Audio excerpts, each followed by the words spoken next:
বিসমিল্লাহির রহমানির রহিম। হে সমস্ত জগতবাসী, আজ আমি শামীম আলী চিশতি আপনাদের সামনে একটি আলোচনা নিয়ে হাজির হলাম।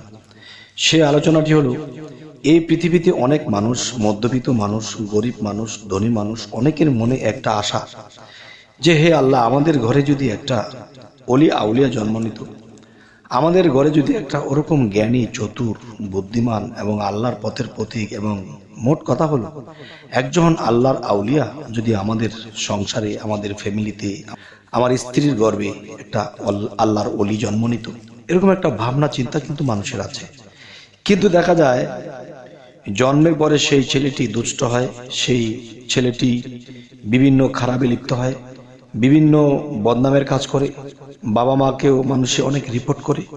তখন তারা কাঁদে আর বলে যে হে আল্লাহ, তোমার কাছে চাইছিলাম যে আল্লাহ, আমাদের ঘরে যেন একটা অলিয়া উলিয়া জন্ম নেয়, একটা ভালো একটা মানুষ জন্ম নেয়। হে আল্লাহ, কি চাইলাম আর কি পাইলাম।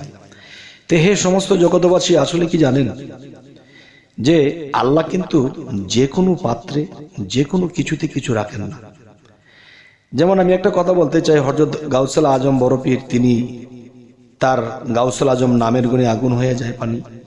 তাহলে তিনি একজন মায়ের ঘরে জন্ম নিয়েছিল, সেই মায়ের খবর কি আপনারা জানেন? সে মা যেরকম ছিল পর্দাশীল, তেরকম তিনি কি একটি কথা বলা হয়েছিল, যখন আব্দুল কাদের জিলানীর পিতার কাছে যখন তাকে বিবাহ দেবে, তখন বলা হয়েছিল যে আমার একটি মেয়ে আছে, তোমাকে বিবাহ করতে হবে। সেই মেয়েটি অন্ধ, কালা এবং খোরা, সে হাঁটতে পারে না, খোরা।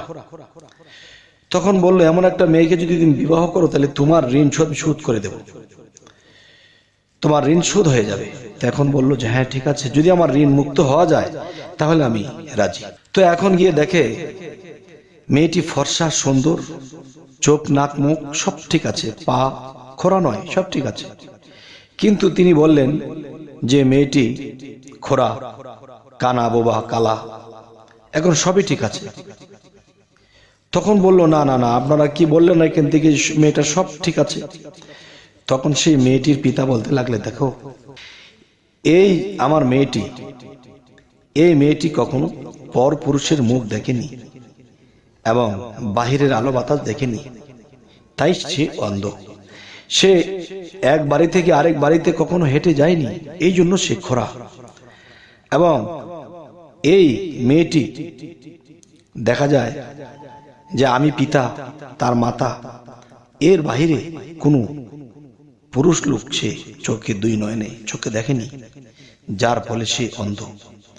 সমস্ত কিছু বুঝ দেওয়ার পরে তো এমন একটা লোকের কাছে বিবাহ দিল, তিনিও সৎ।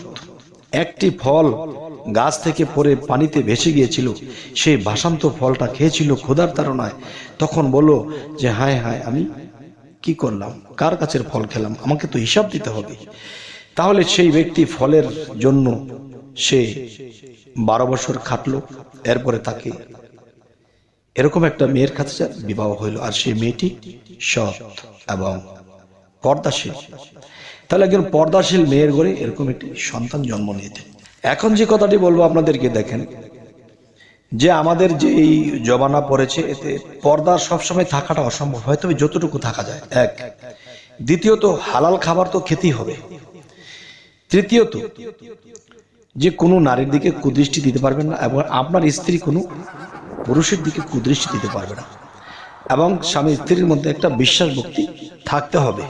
এখন মোট কথা হলো যেটা, সেটা হলো, দেখেন, একজন মানুষ যদি চায় যে অবশ্যই এরকম একটা পবিত্র সন্তান উলিয়া উলিয়া আমাদের ঘরে জন্ম যেন নেয়, আল্লাহ যেন দেয়, তাহলে সেই ব্যক্তিটি সকাল সন্ধ্যা আল্লাহর জিকিরে থাকতে হবে।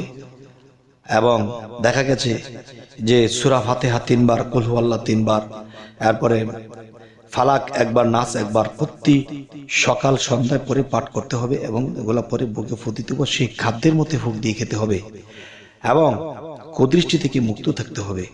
এবং রাতের যখন গভীর হবে 2টার পরে, তখন তারা ইবাদত করতে বসবে। এবং দেখা যায় যখন সন্তান জন্ম দেওয়ার মতো একটা সময় হয়, তখন রাতের 3:30 থেকে 4টা, এর মধ্যে আপনারা দুজনে মিলে ইবাদত করে এরপরে চোখের পানি ফেলে আল্লাহর কাছে বলে আপনারা দুইজনে একত্রিত হবেন। এবং সেই রাত্রি যেন আমাবস্যার রাত না হয়, সেই রাত্রি যেন স্বাভাবিক দিন হয়। তাহলে অবশ্যই ইনশাআল্লাহ আপনি একজন সুসন্তান এবং ওলি আউলিয়ার পিতা হবেন। তবে হে সমস্ত জগতবাসী, আমাদের এই চ্যানেলটি যদি আপনাদের ভালো লাগে তো অবশ্যই সাবস্ক্রাইব করে নেবেন, পরবর্তীতে যেন ভালো আলোচনা এনে দিতে পারি। সকলেই ভালো থাকবেন। আল্লাহ হাফেজ।